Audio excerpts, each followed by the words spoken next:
We're live, by the way. Oh. So welcome, my friend. I'm here. Yeah. I exist in this chair right now. Yeah. This is Rob. This is McDojo Life 2.0. This is part 2. Oh, round 2. Round 2, my friend. Well, you know what? It was super cool what we did with Chris over at Range 702, and it's just I was a fan of your content before that, and now like we become friends. Yeah, and we you're talk, great. right? Thank you. And Yeah, so you're great.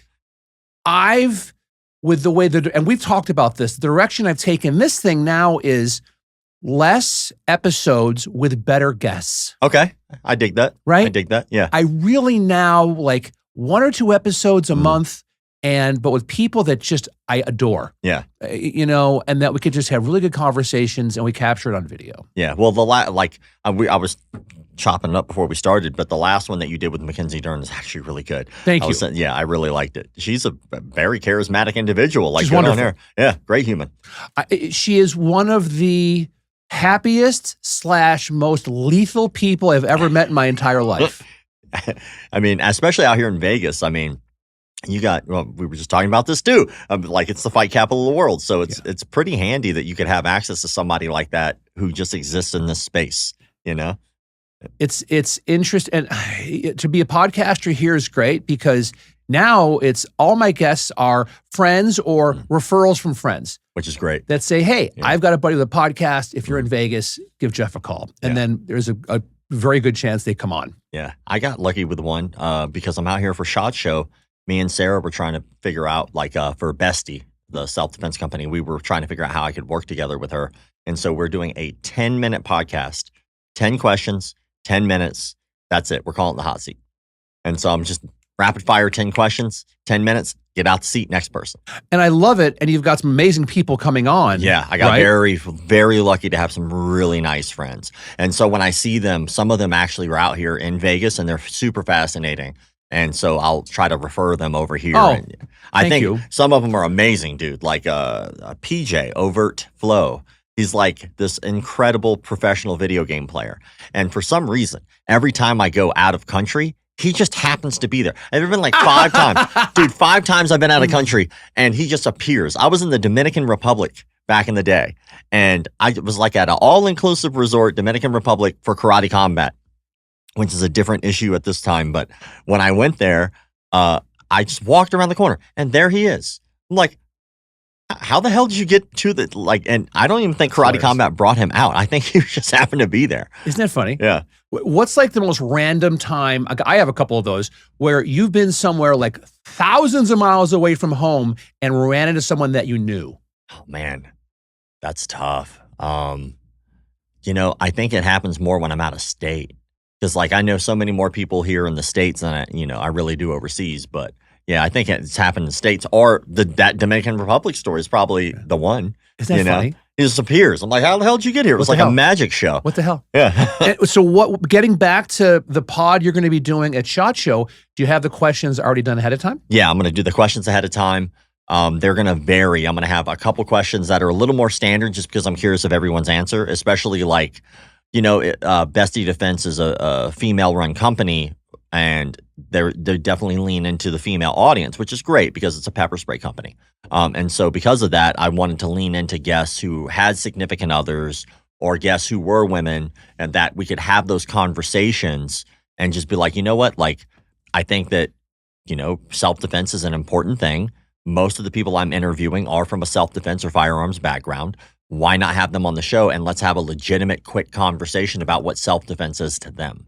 Because it's different to everybody. Everybody's got a different. There's always that guy online, right? Who's like, I just shoot him. Like, you just go to jail. That's a stupid answer you can't just shoot everybody. Like, you get cut off in traffic. Oh, I just shoot him.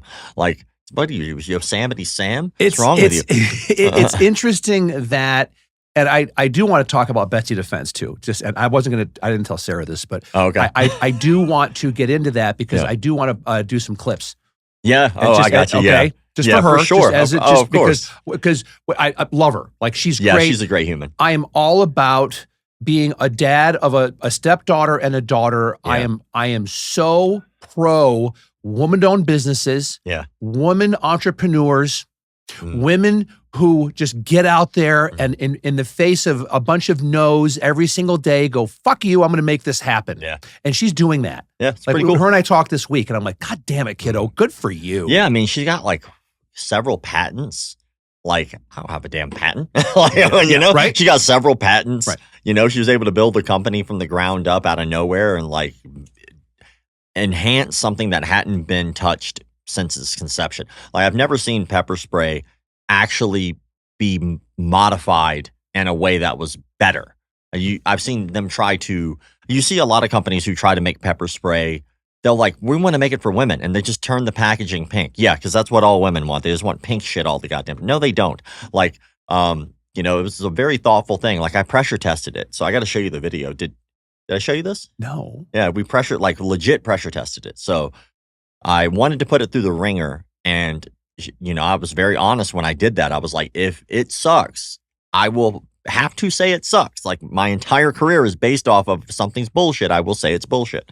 And so wound up pressure testing it, and it's got like a 3-in-1 personal protection device. So it's like kind of like a more of a teardrop shape instead of the round shape, you know, because like in duress, you pull out your pepper spray, like knowing where the nozzle is on a completely round thing is very hard.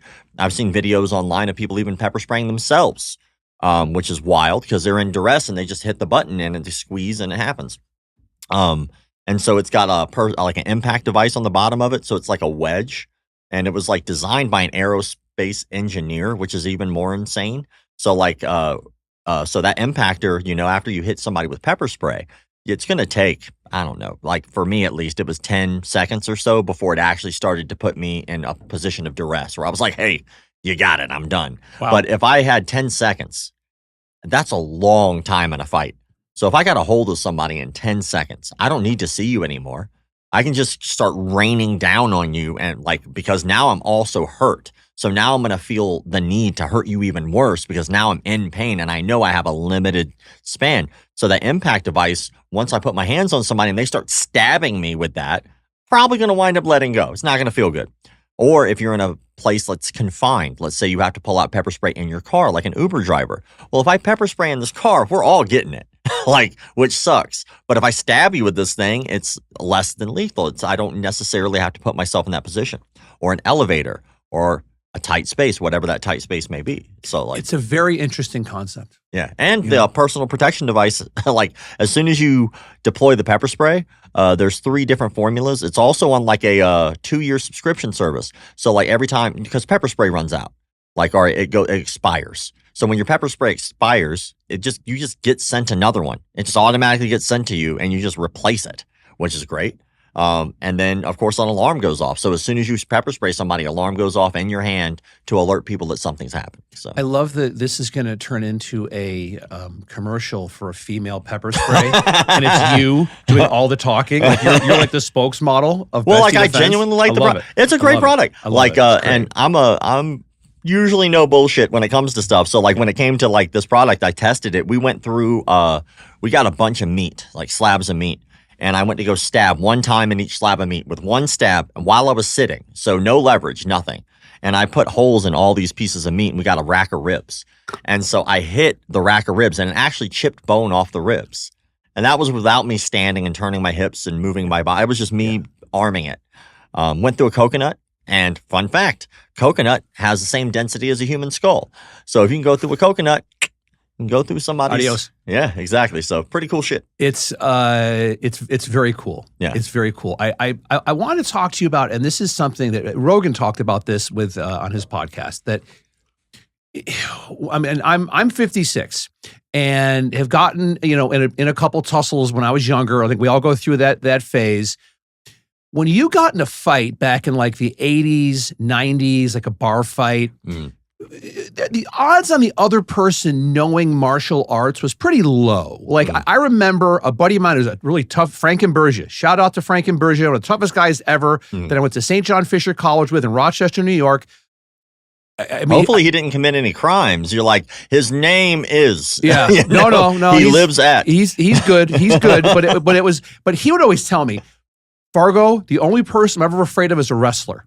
He always would be afraid of wrestlers because he said, once they got you on the ground, it's game over. It's game over, right?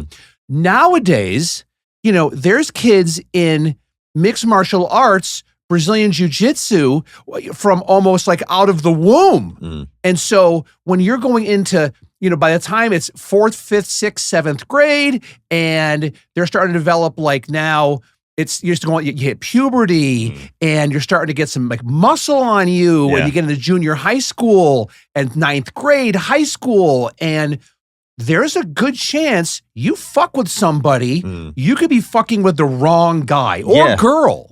And, I think that's the evolution. I think we've been in a renaissance of martial arts since like 1993, which is when the UFC started. And I think we had this conversation last time I was on. It's like, it's a beautiful thing that martial arts has evolved to where it is now. And, there's a movie, it's called Starship Troopers. It's like a shitty great movie. Denise Richards. But I love that movie. Great I love that movie. movie. And if you go back and watch the movie, it's like campy, but like serious, and it like switches back and forth. But there's a thing in that movie that I always picked up on right when I saw it the first time, was that all the humans in that movie are slightly evolved, right? When they're having their football scene and the guy's like, he does like a somersault over people. Like when they get into a fist fight, the guy like picks the guy up over his head, and it's like everybody's slightly evolved. And I think that's what they were trying to do in the movie, is to portray that us in the future, our bodies would probably be somewhat evolved from what it is now. And you can see like Guinness World Records consistently being broken as time goes on, because like we figure out how to take care of our bodies better. We figure out from people who were there before, like, oh, this guy did it this way. Well, if I modify it just a little bit, I can hit an extra yard. And then that becomes 5 in 5 years and so on.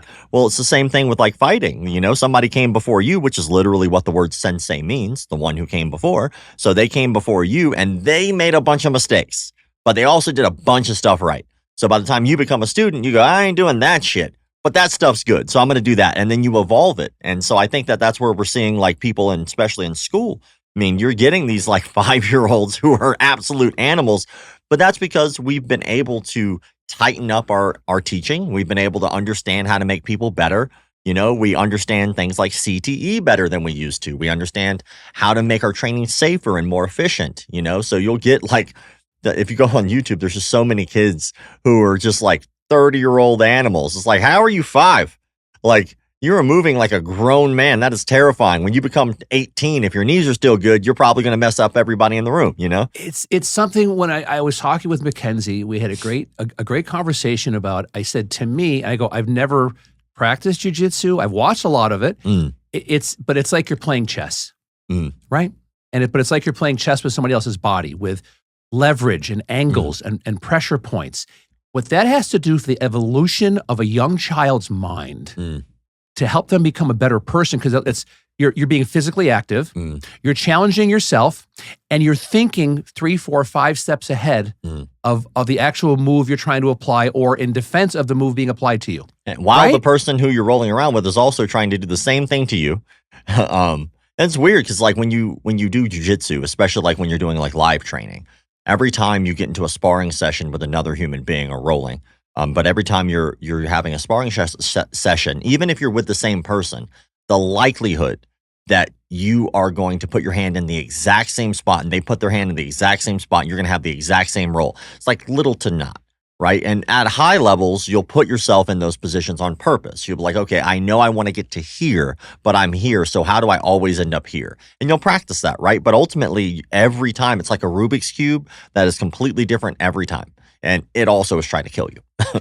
There's something, I want to pivot a little bit, and we'll get into your content that you put out. I got you. All right, we'll get into that. But I want to focus now on what schools, if any, are out there that are like McDojo Life, seal of approval, like Good Housekeeping, man. That you're like, if you go into this school, it's never 100%, but there's a much higher chance that the instructors are, they're good. Like they've been before we talked about like the whole thing with kids and with adults, and there's no, association or anything that vets these instructors.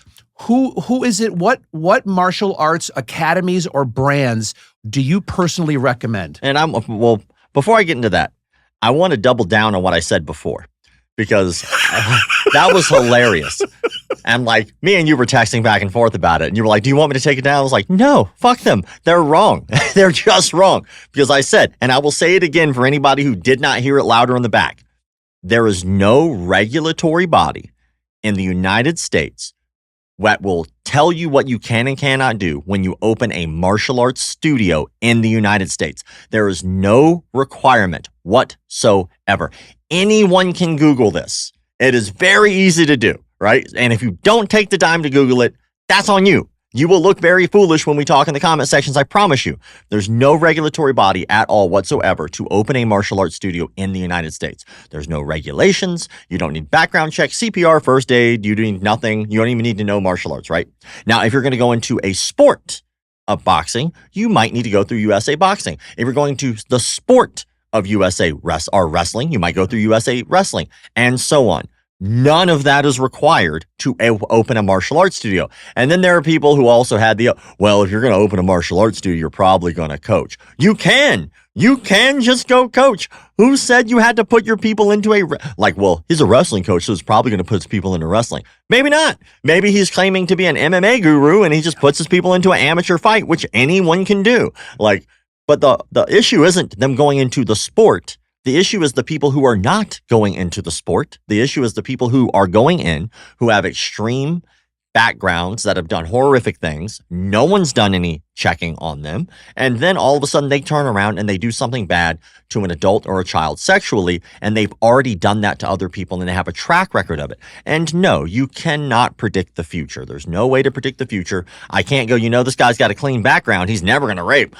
He might. I don't know. I know right now he hasn't. So if I had to look on two people's backgrounds and go, this guy has raped people and this guy hasn't, I'm probably going to the non-rapey guy. I'm going with less rapey all day long. Yeah, I'm just going to unless it's date night with Brandy, then we can talk about it. That's called Tuesday. But yeah, it's dumbfounding. And there was a gentleman on there, and I have no ill will towards him, but he was talking about not wanting background checks, and I don't understand the logic. What's the logic of being transparent with your consumer? With you saying, hey, look, when this guy was 18 years old, he's an instructor. He went out and he molested a child. That was when he was 18. So, is it still cool that he teaches your kid? Almost every parent is going to go, absolutely not. I'm not going to put him there. If you feel you have to hide that, you're doing wrong. What are you hiding if you're afraid of background checks? And people would be like, well, what about government regulations? If everyone got together and we said, you know what, we should probably all do background checks, you wouldn't hear me talking about it now. The problem is that no one does do that. And by no one, I mean the masses. There'll be people out there like before who go, well, I had to do it for that's your studio. It's a good studio. Good. That's how it should be. But that still doesn't stop the guy from opening a studio who does have a background. And it would be just as simple as transparent background checks. And if there's anybody out there who does not want the public to know and be aware that there is a sex offender in a martial arts studio, shame on you. Shame on you. In my opinion, you're a piece of shit human being if you think it's okay for us to go, you know what? Background checks aren't going to stop everybody, so we should just never do them. That's dumb. That's the stupidest shit I've ever heard. I'm just dumbfounded when I hear people talk about this shit. Or the comment section thing was mind-blowing. No, you do need regular, you do have to have background. No, the fuck you don't. Dear Google, when do you ever need background checks to open a martial arts studio? Oh, you fucking don't. You don't. The absolute level of retardation that came into the comment section on that stuff, and when we were texting about it, laughing our asses off about it. I thought it was great. Yeah. But it was also really sad. It was funny because they're heckling me and I go and I'd be like, look it up. Just look it up. Tell me where it says ever. Because I've been doing this for 28 years as well. And people look at me, they go, that's a nerdy dude. He's never trained a day in his life. What are you talking about? I've trained all over the world. I literally trained all the time. And I might not, if we look at Daniel Cormier, we wouldn't be like, that's the peak perfection of men. That was a heavyweight champion. What are you talking about? Look at Fedor. He looks like a dude who was drinking vodka right before the fight. You think he gave a shit if you cared what he looked like? Like, at the end of the day, what we really need to look at is really the ethics of people who think that we should not do background checks on people who are around children. That's what it all boils down to. I agree, and I'll double down on that. Reverse engineer it. Yeah. And think of all those people that came into the comments saying that background checks don't need to happen. Yeah. It gives even more credence to me that there needs to be a better job of educating the public. Yes. Because they don't know. Simply don't know. And like we started Academy Safe. So Academy Safe is a third party. And I will say this right now, and it's important for people to know, I don't give a shit if you use Academy Safe. I don't fucking care. I started Academy Safe because it's a third party organization that we can actually say, hey, these people, even though they're not required to do these things, have done them. And we can show the public, this person did their background check, this person got CPR certified, this person's Safe Sport certified. Like, we can say that those people did those things. You don't have to do that. You don't have to do any of that through us. Don't do it. If you don't want to, fuck me. Who cares? Who gives a shit what I have to say, right? But go get background checks anyway. Get them on your own.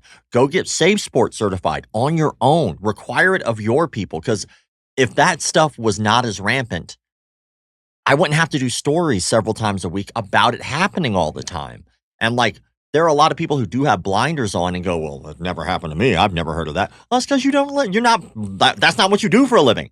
I do that for a living. I go out and I find these stories of people who do wrong in our industry, and I make sure the public is aware of that. And I'm a little dumbfounded when people don't care about the safety of others because they think they're good. Like, if for instance, if you yourself go out and you don't drink and drive, do you think it's okay for other people to drink and drive? So if we pull people over, we should, like, willy-nilly. That guy, we could test, because I'm pretty sure he's drunk. But we're not going to. I'm going to assume everybody on the road is great because I'm good. Like, that's not how this works. It's not reality. And when something goes unchecked for long enough, it becomes status quo. And that's what I'm terrified of. I'm terrified that lackadaisical lack of caring, like really true lack of caring, is what people are going to start assuming is the martial arts industry. And it's going to be based off of a lot of people turning the wrong way and going, you know what? That guy did it, not us. We're good. Oh, that guy did it too. It's the equivalent of, like, let's say we're all hanging out in the pool, right? It's me, you, right? We're chilling, getting a tan, got a Mai Tai, having a great time. Then all of a sudden somebody walks over to the edge of the pool, right? And everybody's in the pool. There's karate is in the pool. Aikido's in the pool, even though he's got floaties on, but we still let him in. Taekwondo's hanging out doing flippies in the pool, and everybody's having a great, jiu-jitsu's doing all kinds of fun stuff. Everybody's having a blast. And here comes the rapist on the edge of the pool, and he just starts pissing into the pool. And everybody goes, you know what? That guy's pissing in the pool, but hey, we're not. So we're good. So we just ignore that guy. Well, what happens when another guy comes up and now he goes, oh, I could do that? And then they do it. Then they do it. And they do it. Eventually, if you're sane, you'll get out the goddamn pool. And then what's left? We just left them to take our space because we just didn't care enough. We wanted to argue some stupid ass, I don't want the government regulating it. What? You don't want the government regulating it the way they do all child care? If you do child care, you usually have to have a background check, except martial arts. How is that sane? You left out Tai Chi's doing aqua aerobics. They're in there real slow. It's going to take them a while to get out of the pool. With the floaties on their wrists. Yeah, but they're going to be in great shape in their 90s. Oh, yeah. Please. So back to my original question.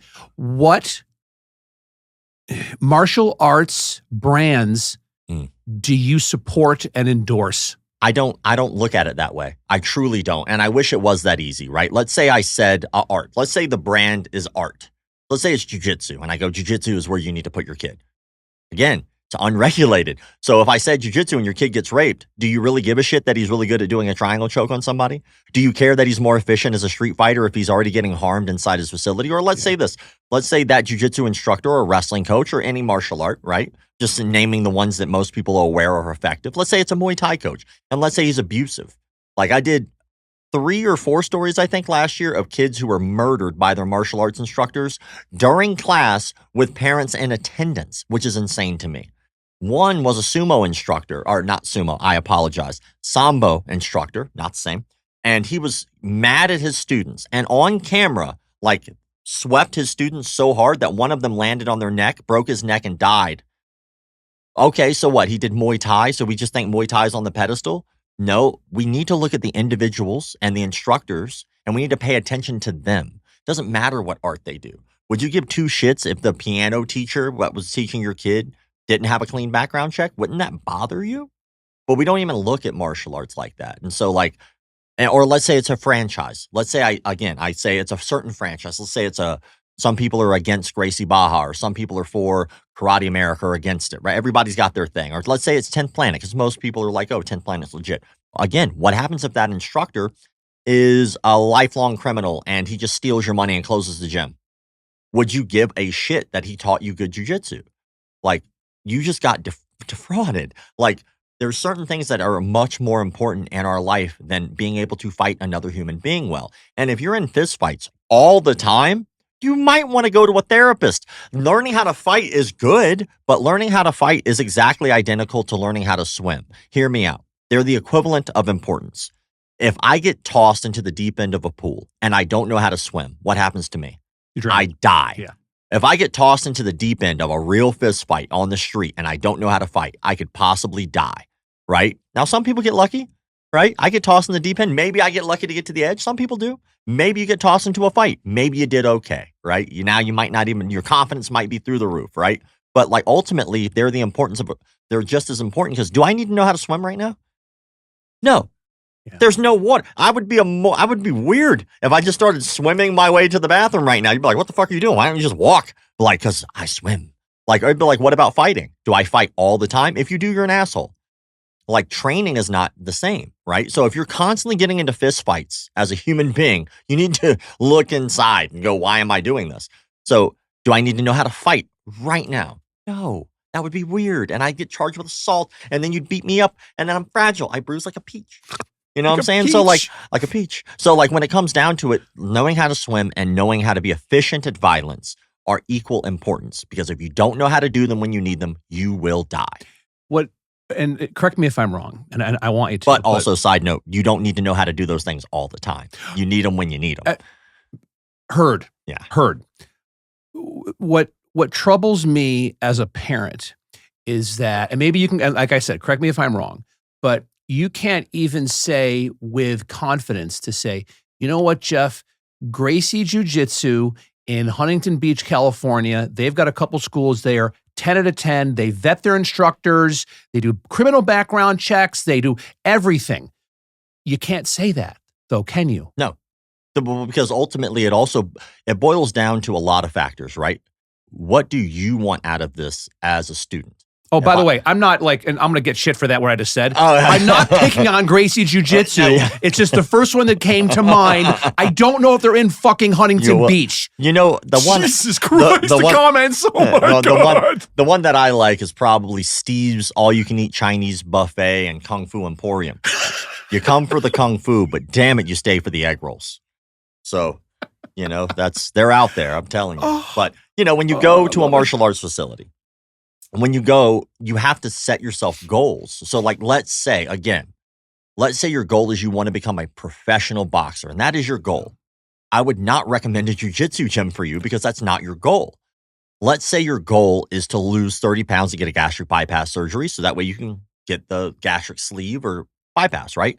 When the doctor tells you that, and you go to a martial arts facility and they're pushing you towards competition and you're constantly getting hurt, I'm not saying that that's what the case is for everybody, right? You might go to competition, you might lose that weight, but maybe that makes you not want to train because your goal wasn't anything for competition. It's not what you want. And if the coach is constantly pushing you that way, maybe that pushes you away from wanting to be there. And something that's not put on a pedestal that I think is a really important one we keep forgetting in martial arts is, do you like it? Do you like it? Is it fun? Like, who gives a shit if you were effective if you absolutely are miserable when you go? How bad would that be? Like, yeah, I can kill a grown man with my hands. I fucking hate every second of it. I'm there 4 or 5 times a week. I don't like my life. Please kill me. Like, what's the point? Like, would the world be better if Beethoven decided to take karate? No, he did the thing that gave him passion and meaning and made him feel better, and he made an impact on the world. So if we force people down these holes and say, you have to do this, oh, you take karate, that's bullshit. How is that beneficial to them and not just your ego? Yeah. That makes you feel good because you believe you have the right answer for this complete stranger you've never met, and a lot of people online love to do that shit. It's fascinating. My son is 10 and is just the funniest, nicest kid. Like he's just an empath and he's just a good person. Yeah. When he was 7 or 8, I said, "Hey, do you want to try jujitsu? There's a Gracie Jiu-Jitsu academy right near our house." He says, "Yeah, I'll try it." He did it for about 6 months. And then he started to say, "Dad, I don't want to do this anymore." And of course, Gen X dad, push through it, honey. You'll be fine. Let's go. Come on, let's go. 'Cause I'm the one that would take him and all that and the whole thing. Then one day he gets off the bus before I'm picking him up, but I've got his gi and we're ready to go. Yeah. And he's crying. Okay. He's sobbing, Rob. Yeah. And I'm like, "What's wrong?" He goes, "Dad, I really don't want to do jujitsu anymore." And I said, "Okay, we're done. We're done." But life lesson to him, I go, "But you're going to go in with me. Yeah. We're going to tell them why." Yeah. Because the woman that runs it here in Henderson, they're fantastic. They're fantastic. And Love that. Love to hear that. And so I wanted to teach him the life lesson of, if you're going to end something, you need to respectfully tell them. Yeah. That's a great lesson to learn. And let them know. The beautiful thing about that isn't that a beautiful lesson for martial arts in itself? Is being able to stand up for yourself and go through a confrontation that really isn't going to be as bad as you thought it was going to be because you've prepared yourself for that. That's a beautiful lesson. Thank you. And it was something that, again, I would try to be a better dad. And so we went in and it's a husband and wife that run it. And the husband's the one that's the instructor. And the wife, she's a badass too. I probably, no doubt. But she loved Jack and was like, "I'm so sorry. That's okay. Like we're here if ever you want to come back." Love that. And so it was gut wrenching for me because I grew up playing football and lacrosse. And I mean, this is back in the 80s when you just didn't care and there was no CTE and you just, my God, you just went and kicked ass with no caution to the wind, no fear of anything.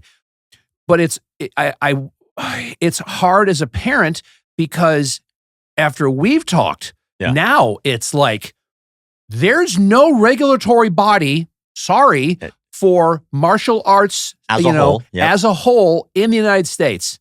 So there's no real due diligence you can do as a parent unless you're getting the names of all the employees and cross-referencing a sex offender list. Background checks. All you can really do is just ask. I think if we start to educate the consumer, which the martial arts is very convoluted in that way. Like if you go to one martial arts studio, it's professor. Go to another, it's sifu. Go to another, it's coach. Go to another, it's sensei, right? And so like the average consumer walks in and there's thousands of different martial arts around the world. Which one's right for me? I want to try martial arts. Well, why do you want to try martial arts? Like we keep pushing people towards this, like you have to know it. I think that certain people have to know it. I think that it's smart to know it. I think that if you are going to go through life, I think it's important to learn how to swim. I think that if you are living in a landlocked area in the middle of nowhere with no swimming pools and no possible way of drowning, maybe you don't need to learn how to swim.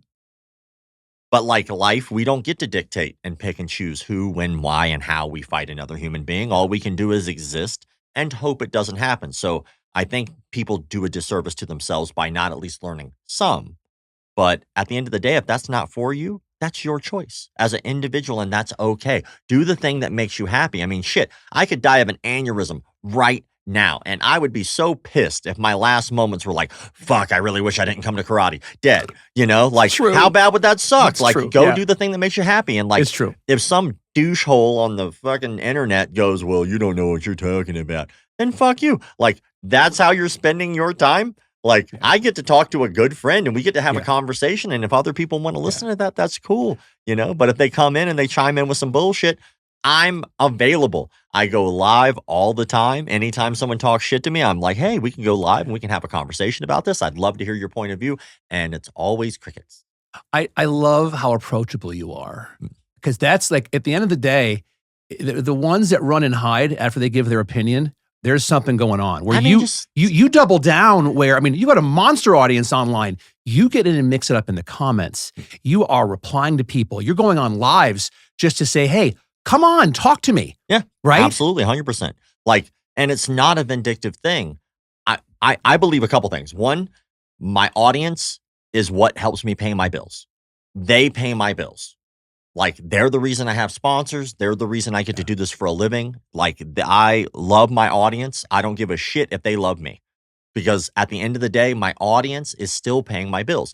If some guy goes online and says, you're a piece of shit, you just helped me. That's one more comment that goes into the algorithm that becomes a number. And then the more numbers pop up, the more people can actually hear my message. And the more people who might actually give a damn about kids' safety might actually go, maybe we should ask for some background checks. Maybe I should go, you know what? I didn't know that my martial arts studio might not do background checks. Maybe I should ask. Do you guys do background checks? You don't. Well, now you have to make a decision as an adult parent. Is that what you want for your child? Or as a woman who may have come out or had issues in the past of another grown human being molesting them in some way, even as an adult, do you want to put yourself into that situation again when it's kind of a hotbed for it? I mean, there's people in jiu-jitsu right now being looked at, like people literally fleeing for sexual assault. Like, there are a lot of cases of this. I mean, there are even cases of martial arts instructors paying severance pays to rapists and helping them leave the country, and still existing today. And no one seems to give a fuck because they're good at jiu-jitsu. And I love martial arts. And I know when I speak, I think a lot of people might get the impression that I don't love martial arts, that I'm against it, that I think it's all bad. Absolutely not. Martial arts is a beautiful thing. It can help people in so many different ways. It's a great outlet, but it's not everyone's outlet. And that's okay. Like, do you care that Jeff Gordon, when he's in NASCAR, doesn't know how to fight? You don't give a shit. Why? Because he's good at the thing he does.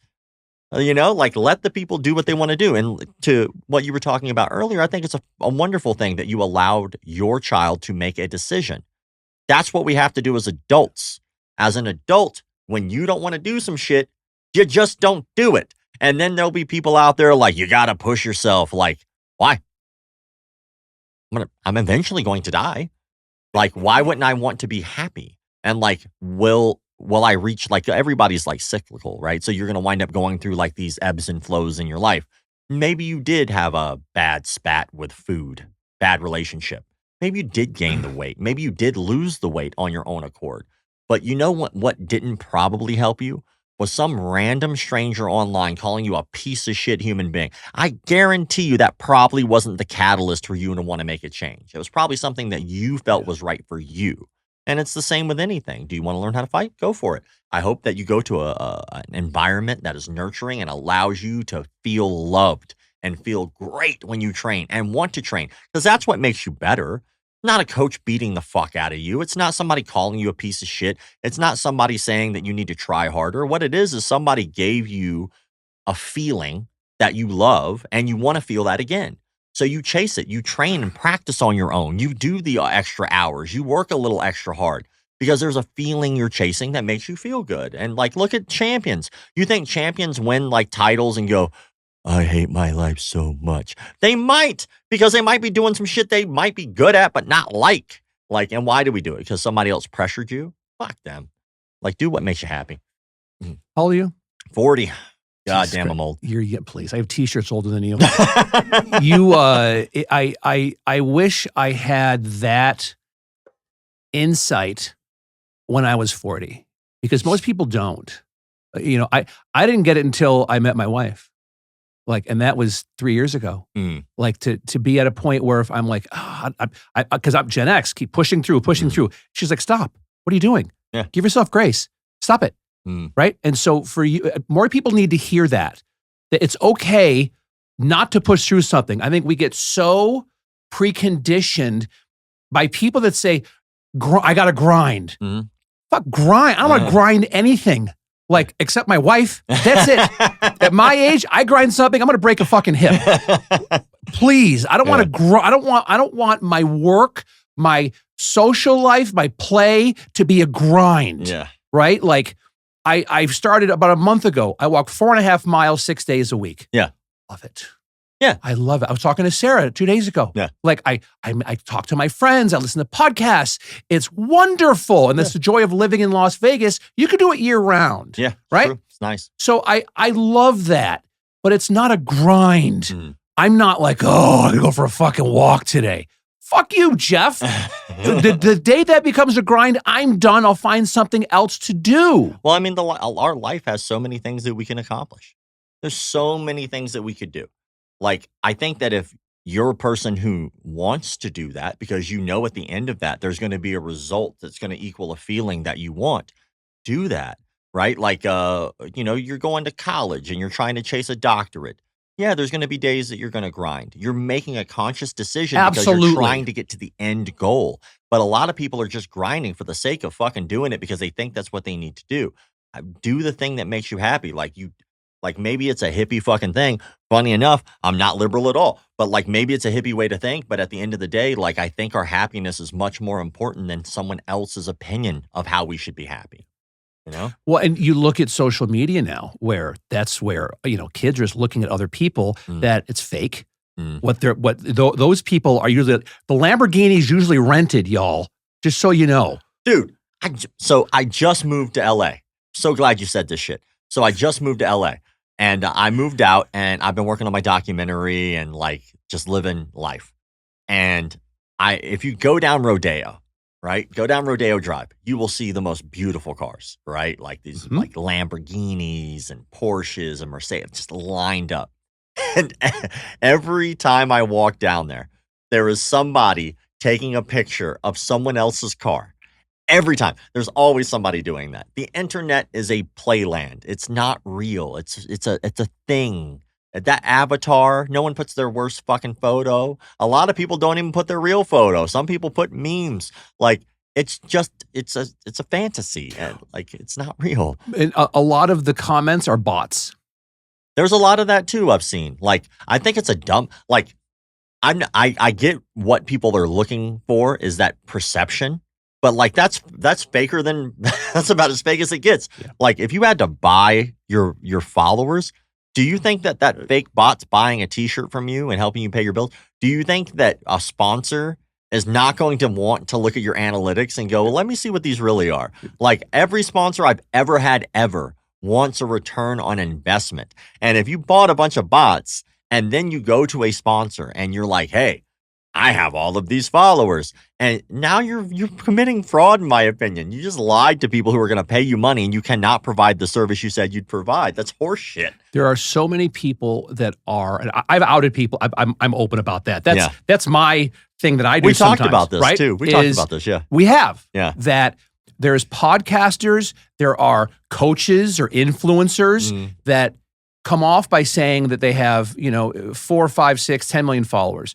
But you look at their reels and they have 245 views. Yeah. What?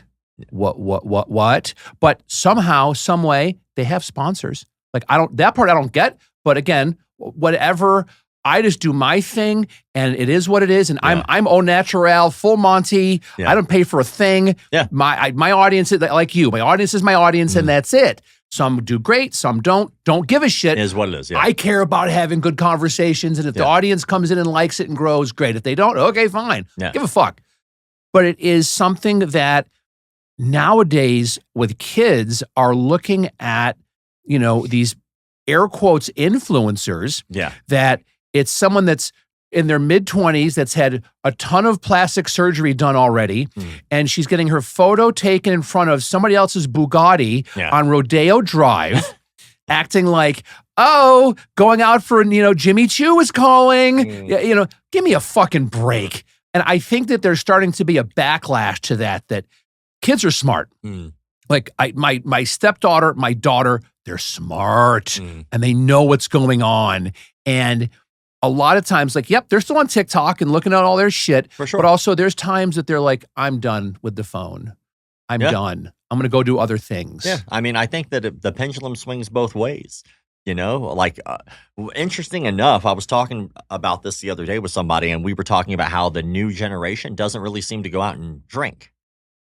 It's like an odd thing. Yep. Like if I go to like a bar, right, I look around, I'm like, I thought when I turned 40, I was going to be the old guy at the bar. I was going to be like, oh, fuck, I'm the old guy at the bar. I'm hanging out. I was looking around like, all these motherfuckers are 40. Like, there's not a 21, 22-year-old in this bar. Like, you go to clubs and stuff like that, there's still a club culture, but it's like not the same. It's shifted. Like it's weird. Like even like, again, nod back to LA, but like when I went out there, like when I was younger, I heard like Sunset was like, that was the strip. You were going to go out, you're going to have a good time. It's vacant. Like it's wild. I want to ask you a question. Pull us a little bit closer to you, by the way. There you go. Thank you. Thank you. When you were 17 years old, yes, and if you got invited to a birthday party for another 17-year-old, what was going on at that party? Was anybody drinking at that party? Right? Yeah. Was anybody smoking weed at that party? Oh yeah. Was anybody maybe diddling something, I'm sure in a bedroom that was or going down, I'm right? sure. Right? Yeah. Same. Yeah. My stepdaughter's birthday was 2 weeks ago, right? Yeah. And she's a theater tech kid. And Okay. she's really like, that's her. I love that, like, she's passionate about it. Like, she runs the lights and She the needs sound. to keep doing that. That's where the money is, well, man. dude, from your lips to God's ears. I mean, we're literally in a studio right now. Like that could translate and you can make money. And she loves it, and she's probably gonna go to college for it, and that'll be her career. Which I like. Her mom and I are tickled for her for that. And her mom and I have talked about this. She had her birthday party at our house. Yeah. Had about 20 kids come over, right? And like my kids are there. My 10-year-old is there. He's in the pictures. It's hilarious. They're just like singing songs. They're doing karaoke, but like we got Costco pizzas and Coke Zero and Brandy puts out a veggie tray. Yeah. Like, and we go upstairs and we're watching TV. Like I came downstairs a couple times. Nothing. Like they're just having fun. What if that's not how it went down? Oh, What if every time you went upstairs, it was just like, all right, he's gone. Bring out the cocaine. Out comes, hookers and blow come in the back door. You like, where did the midget come from? And like you come downstairs and all of a sudden they just know how to pick it up real fast. I didn't know an elbow could go there. Wait, what? What are you doing with Twister? What's going on? Is that your knee? I don't understand that. Get out of there, kids. It was, and it's, I was a rager as a kid. Their mom was a rager as a kid. And so we're dying. We're upstairs in bed watching TV, laughing our asses off because you could hear them throughout the house. Like they're playing hide and go seek, right? Like just harmless stuff. But to get back to your point, kids drinking and drugs isn't a thing anymore. For better or for worse, it's just not a thing anymore with a generation. It's a very cool to see like the pendulum's just swinging back the other way, and there was a time where there will always be people who want to go out and party and do drugs and drink, and that's always going to be a thing. There's always going to be people who are not trying to raw dog life, right? They just want to, I need a little escapism. I need a good feeling, whatever the case is. That's never going to change. But it's kind of cool to see. Like they even, whenever I'm not sure if you ever watched that movie, 21 Jump Street, the remake. Yeah. And like they wind up going back to school and they're used to what we're used to. And then they wind up going in and everybody's like, oh man, I don't eat meat. Like, why are you picking on that kid? That's not nice. Like, what? All true. Yeah. It's all true. It is nowadays kids are much more empathetic. Like I was raised, the bully's coming. What are you going to do when the bully shows up? Now it's like bullying is like you're like sent off to Alcatraz if you bully somebody in school. Yeah, it's wild. Like I've seen some videos. Like there's a guy who's really good to follow. His name's Tom DeBlas. And Tom DeBlas is a jiu-jitsu black belt. He's also the guy who runs the jiu-jitsu side of One Championship. Like he puts out videos all the time. And what he'll do is like if there are videos of kids like who are bullying other kids, he'll find the kid who was bullied. Like he will post the video, right? And so he'll find the kid who was bullied and he's like, hey, this video, this kid, if anybody knows who this kid is, get them in contact. I want to talk to them or their parents. And almost every time he's got a good solid following, they'll find that person and then he'll wind up helping them get pro bono jiu-jitsu lessons. Oh, I love that. And like he'll go and like he helps these kids. It's a beautiful thing. I absolutely love it. And like it does go to show like when people look online and you look at things in context, kids are going to do stupid things because they're children and they don't know any better. But those lessons of, hey, you filmed this so that way you can harm another human being and you thought that was going to work out well for you. It seems like society is starting to take another look at that and go, you're kind of a dick. Like, why would you do that to another human being? Like, just doesn't make you a good person. And so, like, now the world knows forever that you did a really shitty thing. It's not going to help you look good. You're not going to get cool points for that. What a wonderful thing for, like, what if more people did that? Mm. You know, more influencers, you know, with a solid following were like, when they saw something like that, took the time out to reach out or have someone reach out to that person and go, hey, I'm going to take care of you. I'm going to pay for your, like, a vetted facility that I know of in your neighborhood or whatever, or I'll call and vet them. And I'm going to pay in perpetuity for whatever you wanted, you know, for you to go there and train. Oh my God. Like, talk about paying it forward. I'd rather do that than, you know, give money to a homeless shelter. Sorry, homeless. But it's just like, to me, that is more, again, because being a dad, it's like, with your kids, man, it's just like, geez, with the world getting the way it is, it's with AI, everything else. And you just try to do, you try to do better. You try to do better. And it is something that we walk a very fine line, though, because you don't want to enable them and coddle them to where they think, oh, well, mom and dad are going to take care of us forever and ever and ever. Yeah. You know, that's the tough part, which gives even more credence to martial arts is just such a one-on-one thing. It's funny you bring up the family thing. My mom, I do podcasts like usually like a couple a week, right? So somebody will invite me, I'll go on, I'll do the thing. And so I did one the other day, and the subject came up of me fighting in bars when I was 15.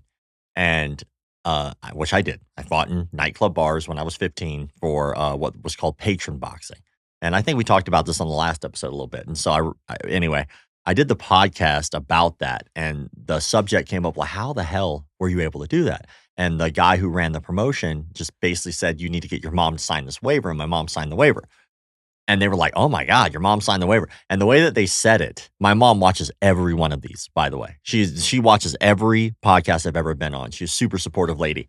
But at the end of that, they were like, how could she do that? And she was like, they think I'm a bad mom. I'm like, fuck them. Like, mom, which she hates the F word. Sorry. But I was like, mom, relax. Like, if you didn't allow me to do that as a kid and let go of the reins and trust the people I was around who took care of me, trust the environment, trust that I would make the right decisions, right? And me learning those lessons on my own, I wouldn't be able to now do the job that I do, call out rapists and frauds and pedophiles. I would have not gone down the same path. And so because she took the time to let go just enough, like she didn't let go, she was a protective lady, but just enough to allow me to have those experiences, it took me down a path of something that I absolutely love. And I've been doing the shit now for 28 years. April will be 29 years of my life. I've been in the martial arts industry. Wow. And that's because she gave me a path and allowed me the freedom to move within it. And if I would have made a mistake, I know there'd be an I told you so. And then I would have like getting ripped up. But she would have still been there and still supported me. But at the same time, there would have been different boundaries drawn if I would have made a mistake. But I guess I don't have any kids, but I'm assuming that's what parenting is just figuring out what boundaries to remove and what boundaries to add. Amen. And you're doing the best you fucking can. Amen. And you're praying that you don't fuck it up, but there's no way to know. Well, yes, but you're going to fuck it up. Yeah. Like it is, as a parent, I fuck up all the time, but I'm very open with my kids when I do. I'm the first one to apologize to them and go, hey, I'm not perfect. I'm so sorry. I messed up. This is what I did wrong. And I often will check in with my kids and go, what can I do better? What can I do better as a dad, as your dad? Please tell me. Yeah. It's the only way I need. You can get all the 5-star Google reviews in the world. That's nice. I get more from that 1 star. He's an asshole. He didn't do this. He didn't do this. This was wrong, whatever. You'll learn more from the constructive criticism. That's growth, right? I want to get into what if there's any martial arts facilities on your radar right now that are like, you need to fucking stay away from these places. Well, it's not a facility right now.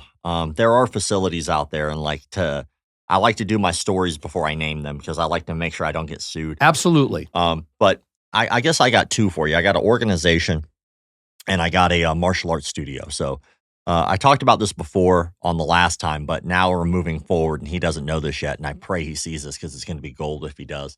Do I have chapstick on me? You're fine. Okay, good. Because it was like a clob of trap. Like I ate some of it just now, and it was a thing going on over here. As my here. grandmother would say, you're pretty as a picture. Just fine, Rob. You're good. Why, thank you. And by the way, bro code, I would tell you. Oh, thank you. I'm like talking with a big piece of chapstick sticking out my teeth. I got you. But yeah, so like the school right now, I got sued, and I talked to you about this last time, for calling out a registered sex offender and the studio that hired him. And again, Megan's Law dictates that the pedophile needed to disclose that he was a registered sex offender to his place of employ or volunteer. So he apparently, according to the owner, didn't do that, which is a complete lie. So then I put out a story, and then the guy puts out a story back saying that everything I said was a lie, even though I put out everything with the receipts. So I put out another story to fire back at even more lies that he told, which again provided a bunch of receipts for that. So then he sues me. Defamation of character, saying I was some type of a business competing with his business. I don't remember exactly what that one was. And then the last one was invasion of privacy. So none of which is true. So I go ahead and start defending that. It took 2 years of being completely innocent. Took about, I want to think it was probably $100,000 to defend myself. And we never went to court. Like we wind up doing like a summary judgment demurrer and wind up like getting 2 out of 3 causes of action tossed out. And then he winds up quitting because he couldn't afford a lawyer. And then he had to pay my lawyer because of anti-SLAPP laws. So it's like he got railroaded for what he did. But it still cost me a lot of money to defend. So we got all of our funding, and we talked about this before the mics were rolling, but I got all my funding for the documentary like 2 weeks after I moved to LA, which was not that long ago.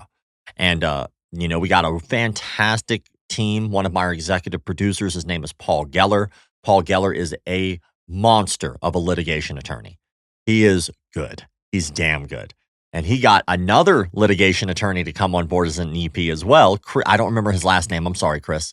I'm sorry. Hopefully it's not $100,000 mistake for getting his last name. But like Paul and Chris came on board as EPs.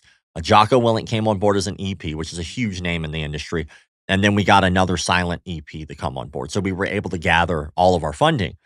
And so now a part of now that we had funding, we were like, well, we have X amount of dollars. How do we spend that on the movie we want to make? And the movie we want to make is about fake martial artists and cults and frauds in the industry. And I was like, a lot of people were telling us when we were talking about distribution, they were like, we really like it. Is there any way that you could you have anything modern like going on right now? I was like, there's a ton of things. They were like, well, people right now really enjoy cults. Watching about cults and learning about cults, and people really enjoy true crime, like things that are going on that have legitimate cases. And so I was like, I looked through the paperwork of the lawsuit, even after I won, and I was like, oh my God, he perjured himself. I found straight up things in the documents that he sent over. He said that he knew a very specific time and location of when he found out the guy was a registered sex offender. He marked it in the thing. And he said he kicked him out right after that, never allowed him back on the facility. Well, while I was going through that lawsuit, a parent reached out to me with a photo of the child, of the pedophile, reached out, showed me a photo and a timestamp of him teaching a year after he says he was kicked out of the facility. And I was like, well, he clearly lied on a court document. That's not very smart. And so now we are going to go back after him within the next couple weeks. I'm going to be getting the paperwork done. I'm going to give him the subpoena myself. I'm going to walk into his studio, meta glasses in hand, and go, here, you've been served. And it's for frivolous litigation. He sued me specifically to get me to stop speaking about the fact that he himself hired a registered sex offender. He tried to bleed me. And the stipulations will be very, very simple. You can close your doors. You can then release a public statement stating the reason you closed your doors was because you hired a registered sex offender, knowingly did so, and then I'm done. I will not pursue the remaining balance of what I am owed for the frivolous litigation. Or we can go to court, and then what I can do is I can take him and then we can go to a deposition. And then we go to deposition, we can start talking about all the reasons why he hired a registered sex offender. We can pull out all the facts and the evidence and see what he has to say there. And then past that, then we can go into discovery. And when we go into discovery, that legally allows us the ability to go into his records, go into the things, those conversations that he had specifically with Gary, and pull out all those little nuggets of him knowing, and then go to court and then rip his ass up in court because I already won 2 out of the 3 causes of action before. Those are already proven to be frivolous, so I'm going to at least get that money. And then he dismissed it afterwards when he couldn't afford a lawyer anymore. So I'm so excited to get that on camera. It's finally nice to be able to go after somebody who literally hired a sex offender, knowingly did so, and then tried to make it seem like they were innocent, all while running a martial arts studio still today and putting other children in harm's way. It's great. It's great. It's a slam dunk. So that'll be a portion of the film. Yeah. What's the timeline for the documentary? We're looking to film. I actually filmed Tuesday. So sorry, awesome. I got a cramp. You're right. On my damn leg. So we start filming on Tuesday. We have a very specific opening that we're looking for, which will involve like all the people who've endorsed McDojo Life over the years. Like it's a very cool. The director had a very good vision of what he wanted. That's great. I love that for you. We had so many, Kelly Slater, the surfer, helped us raise some money. I mean, Johnny Knoxville and Jeff Tremaine over at Dick House, the Jackass guys, they sat down and even heard us pitch. They took the time out of their day to even hear the pitch if they wanted to be under their umbrella. And they were so supportive and always have been. Chris Pontius, who's over at the Dick House, Party Boy. Yeah. Him and his wife, like mostly his wife, but they're so supportive. So supportive. Like, it's very cool to see people of that level. Jocko, we've had Tom Segura, Joe Rogan. All of these people have been very vocally supportive of what I do. And so we want to get like a bunch of clips of all of them just talking about how it affected them and why it's important. And then hopefully once that happens, that'll start a good solid foundation to go, look, these people, these successful people who really do give a shit, who do train martial arts, who are out there in the public eye, they give a shit. So just listen to what I have to say. And if you don't like it, then you don't like it. And there's nothing I can do about that. And that's okay. You gave it the shot. But they took the time to listen. They took the time to support what I do. And they have a very, how do I put it? Their opinion matters to a lot of people. And I think that will hold weight to say, look, there's an important thing that is missing in our industry. Maybe we should try to fix it. And if we can do that, shit, I did my job. I mean, if I can get like one person to, not have to deal with an instructor who did something they shouldn't be doing, or, we can help a kid get some pro bono martial arts lessons because they care. Like, we can really create an environment that is healthy, and it doesn't water anything down. Doesn't water anything down. You could still go box. You can still go kickbox. We just do it with less rapists. I don't think that's much to ask, It's really cool. Thank you. You're welcome. I'm a big fan of just the universe and how things work out sometimes. And I'm glad that we become friends. I mean, you're dope. I appreciate you letting me back on the show too. This is awesome. Yeah. There is an open seat for you anytime you want to. Appreciate that. To come in. If you've got something going on that you want to promote, that you want to get off your chest, whatever, you will always have a, respected, unfiltered, area to do that. Yeah. I think just in closing, I just think the world needs more of you. I don't know about and what's that, going on. Give yourself some grace. It's true. It's true. Well, I appreciate that. And I just think that we all need to just do a little bit better the way the world is right now. It's just, things are fucking bananas. And it starts with one person just doing right and doing good. And that's what you're doing, man. Yeah. And don't get me wrong. Like, I am no saint. Like, I like weed. I like to drink like a fish. I like to go out and have a good time. Like, I am no saint whatsoever. But I just think that when you see something and you don't do something about it, to me, you're an accomplice to that thing. And like, we can't fix the world's problem. I'm not trying to fix the world's problems. I don't know shit about fuck. I don't know so many things, right? But I do know martial arts. I do know the industry, and I know that it's flawed. Is that a bad thing? No, it's not a bad thing. Everything has got a little flaw. It's can we try to fix it? And if we're not trying, are we really trying to make it better? And why aren't we trying to make it better if that's the case? Is there a reason that we ignore this simple fact? I don't think we need to. I think that if everybody just takes the time in the martial arts industry to look back and go, can we fix this and make it better? Then we will fix it and make it better. We will. That's it. And if we just sit around and we go, well, nothing we can do about it, then nothing will happen. And I think that's a disservice to our students. I think it's a disservice to ourselves as martial artists to sit back and go, you know what? Our job is to protect people, except for the ones who don't train with me and don't think like me and don't train the martial art that I train. Fuck those guys. But everybody who trains with me, those are the ones I protect. Like, did you background check your coach? I don't need to background check my coach. So you really don't give a fuck about protecting people. Like, you should background check them. And then when they clear, cool. And if they did some shit that you can justify or you could talk about and just be like, look, this guy, when he was 18 years old, he got an assault and battery charge. He's 55 years old. He has no other things on his goddamn record.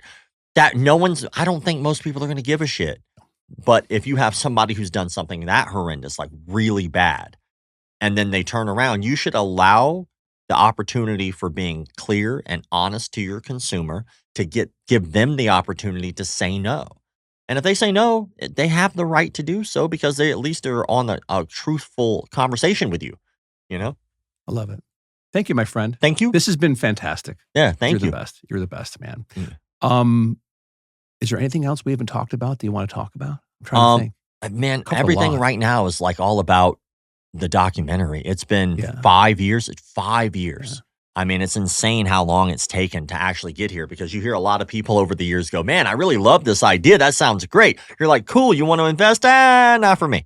It's like, well, how cool was it? Why didn't you just tell me the truth? Like, you know what? I like it.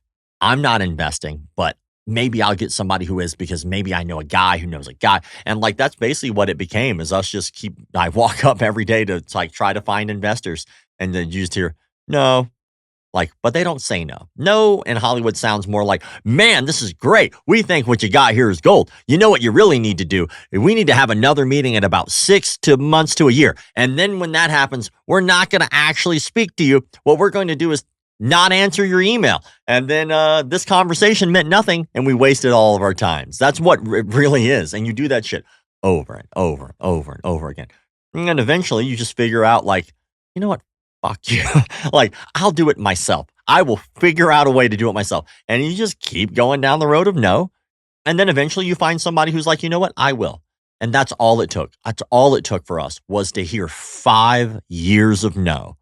And then the person we thought would never in a million years invest in our shit, Jocko Willink, comes along and goes, you know what? I'll do it. It was weird. It was like so surreal. We're sitting in this meeting as we thought was going to be a 30-minute meeting because he's a busy dude. We sat in his conference area. He's got a podcast studio like this. So we sit in his podcast area and we're having this conference. 2.5 hours go by. And we thought we were only getting 30 minutes. And we're just shooting the shit like me and you were shooting the shit now.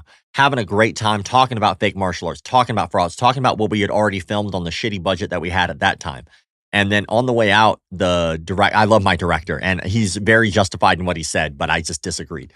He was like, all right, what we're going to do, give him a little bit of time, give him a little space. We'll come back and we'll ask him. I'm like, fuck that. I drove my ass 3 hours up here. We had our meeting. I'm going to ask him right now if it's something he wants to do.